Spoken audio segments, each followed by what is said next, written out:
The announcement alone felt surreal, like something straight out of a fight fan's fever dream. Jake Paul, the YouTuber turned prize fighter who has turned the boxing world upside down with his audacity and promotional genius, stepped up to a microphone and confirmed the whispers that had been floating through gyms, podcasts, and boxing Twitter. He wasn't just preparing for Gervonta Tank Davis in the usual way. He had brought in one of the slickest, most defensively brilliant fighters of this generation, Shakur Stevenson, to be a key sparring partner. The Netflix cameras caught the moment, and immediately the combat sports world erupted. The storyline was too insane to ignore. Shakur, who had made it clear time and again that he considered Tank Davis his #1 rival, had now aligned himself, at least temporarily, with Jake Paul in the biggest spectacle boxing has seen in decades. And the questions started flying like punches. Was this betrayal? Was this business? Or was this simply the kind of chaotic theater that only modern boxing could produce? Shakur's history with Tank is well documented. He's been calling for that fight, circling that fight, building his own career around the idea that one day he would be the man to dethrone Davis. For purists, Tank versus Shakur was supposed to be inevitable. Two prime, undefeated Americans with styles made to clash, fighting for the mantle of generational greatness. Yet here was Shakur, lacing up his gloves, sharing rounds with Jake Paul, giving pointers, simulating Tank's movement, all in the name of sharpening a man most fans believe has no realistic chance against Davis. It was as shocking as if Canelo Alvarez had decided to train Boots Ennis for a fight against Terence Crawford. And that's exactly how many saw it. A sellout move, a betrayal of boxing's code, a fighter turning his back on legacy to cash in on a spectacle. The internet didn't hesitate. Comment sections filled with accusations. Shakur's a sellout. This is embarrassing. He's training the enemy. The criticism mirrored what happened to Jaron Boots Ennis when he agreed to spar with Canelo Alvarez ahead of Crawford. Fans accused him of abandoning his pride for a paycheck, forgetting that even legends like Sugar Ray Leonard and Marvin Hagler had once shared gyms. The difference here, of course, is that Shakur isn't just any rival of Tank's. He's the rival. The man Tank's fans claim he has avoided. The man who might be the only one able to outbox him. To see him helping Jake Paul, an outsider who represents everything traditionalists hate about boxing's YouTube era, was gasoline on a fire. Shakur, though, was ready for the backlash. In interviews, he clarified his position with a kind of calm logic that only made the debate hotter. "I don't see Tank as the enemy," he said. "I see him as competition.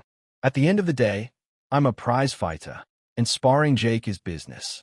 I'm not teaching him how to beat Tank. I'm doing my job, getting work in, and stacking my bread." To him, it wasn't betrayal. It was opportunity. Fighters spar each other all the time without it changing the course of their careers. But this wasn't just sparring. This was Netflix. This was global. This was Tank Davis versus Jake Paul, the biggest crossover fight of the year, maybe the decade. And Shakur wasn't just in the gym. He was on the marquee by association. It didn't take long for analysts to weigh in. Tim Bradley, never one to hold back his opinions, called it a little suspect but ultimately defended Shakur's right to make money. "People got to remember," Bradley said on ESPN, "sparring ain't fighting. Just because Shakur's giving him rounds doesn't mean he's giving him the blueprint. And honestly, Jake needs all the help he can get. Tank's a monster." Pauline Malignaggi, meanwhile, went the other direction. "This is crazy," he said on his podcast. "If Shakur ever gets the Tank fight, how does this not affect it? You in his head now. You showed you'll work with his enemies. That's different. That's deeper than just sparring." But perhaps the most interesting analysis came from YouTube breakdown king Showbiz the Adult. He called it genius marketing, noting that Shakur gets to stay relevant, make money, and keep his name tied to Tank without even stepping in the ring. "This fight ain't just about Tank and Jake anymore," Showbiz said. "Now it's about Shakur too. And that's the brilliance of it. Jake brought him in not just for the sparring, but for the storyline. He made Tank versus Jake into Tank versus Jake and Shakur versus the world. That's Netflix chess, not boxing checkers." The sparring sessions themselves became the stuff of legend, even though no full footage was released. Leaked snippets showed Jake eating jabs, adjusting his high guard, trying to close the distance against Shakur's slick movement. Observers said Jake looked sharper, more disciplined, less wild than in his previous fights. Shakur wasn't holding back. He was forcing Jake to deal with southpaw angles, tank-like feints, explosive bursts of speed. He gave me problems, Jake admitted in a behind-the-scenes interview. But that's the point. If I can deal with Shakur in here, I'll be ready for Tank out there. It was equal parts bravado and vulnerability, the kind of honesty that makes Jake polarizing but impossible to ignore. Meanwhile, the promotional machine kept cranking. At the official press conference, things got physical. Tank, sitting across from Jake in a sea of flashing cameras, smacked and needled him about not belonging in the sport. Jake, never one to back down, fired back with insults about Tank's size, his criminal record, his lack of crossover appeal compared to the problem child. The tension boiled over when Tank stood up, put his forehead on Jake's, and shoved him so hard the stage shook. Security swarmed. Shakur, standing just offstage, couldn't hide a small smile. He was watching two worlds collide, and he knew he had a hand in making the chaos possible. Then came the cherry on top, the bet. Tank, microphone in hand, said he'd put $2 million on the line that Jake wouldn't last 6 rounds. Jake raised the stakes, claiming he'd match it and add another $1 million if Tank failed to knock him out. "Put your money where your mouth is," Jake yelled. The crowd roared. Netflix's live chat exploded. Suddenly, this wasn't just a fight. It was a multi-million-dollar gamble, a cultural moment, a circus and a wall at once. Still, beneath the theatrics, serious questions lingered. Would Jake Paul actually be allowed the same freedoms as Tank?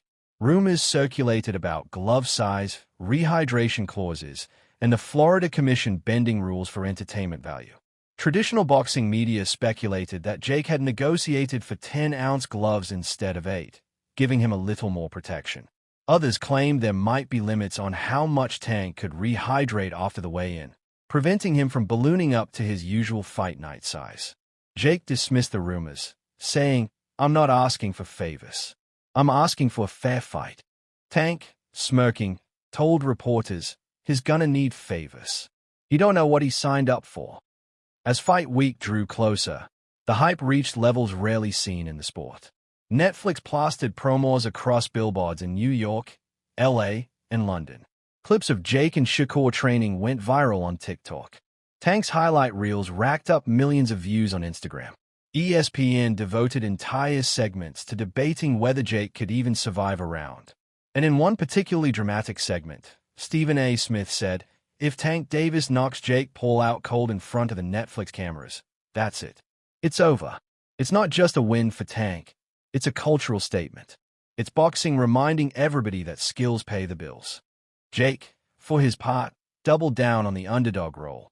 He leaned into the chaos, promising fans he'd shock the world the same way he shocked it when he first stepped into the ring years ago. "They've doubted me every step of the way," he said. "When I fought Anison Gibb, when I fought Nate Robinson, when I fought Woodley, when I fought Silva. Every time they said I couldn't do it. And every time, I proved them wrong. Tank is the final boss. And I'm bringing Shakur. I'm bringing the best. I'm bringing everything to the table to beat him." The fight itself loomed like a tidal wave. Nobody knew what would happen. Pundits predicted Tank by knockout in under 4 rounds. Others speculated Jake could survive and turn it into a dainty, awkward brawl. Some diehard Jake fans even whispered about the upset, pointing to his size advantage and new technical discipline from sparring with Shakur. What was certain was that the world would be watching. Netflix insiders leaked that early pre-order numbers were already surpassing Canelo Crawford. If true, Jake Paul had done what seemed impossible, outdrawing the sport's biggest stars. And through it all, Shakur Stevenson's role remained the strangest subplot. Was he helping Jake truly prepare? Was he holding back secrets that might one day help him if he finally fought Tank?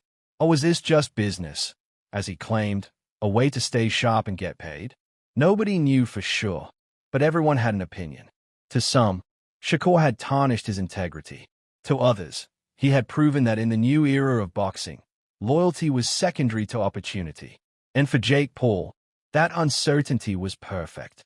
It made the story bigger, messier, More dramatic, exactly what he wanted. When the lights finally dimmed in Florida and the two men walked to the ring, the atmosphere felt different from any fight before it. Tank with his icy glare, Jake with his YouTube swagger, Shakur somewhere in the background, watching like a chess player who had set the board and now wanted to see the pieces collide. It wasn't just a fight. It was a cultural moment, a generational clash, a test of what happens when internet spectacle collides with elite boxing reality. And no matter the outcome, Shakur Stevenson's decision to step into Jake's camp had already changed the narrative forever. Because if Jake Paul survived, if he even managed to hear the final bell, Shakur would be credited as part of the reason. And if Tank demolished him, the questions would still linger. Did Shakur give away Tank's rhythm? Did he sell out? Did he play both sides? In boxing, perception is reality. And the perception was that Shakur had become a key player in the strangest, wildest fight of the decade. And that is the beauty of this moment. In one bold move, in one sparring partnership, three storylines collided. Jake Paul chasing respect, Gervonta defending boxing's pride, and Shakur Stevenson navigating the gray area between competition and business. Together, they created a storm that transcended the sport, captured the mainstream, and ensured that whatever happened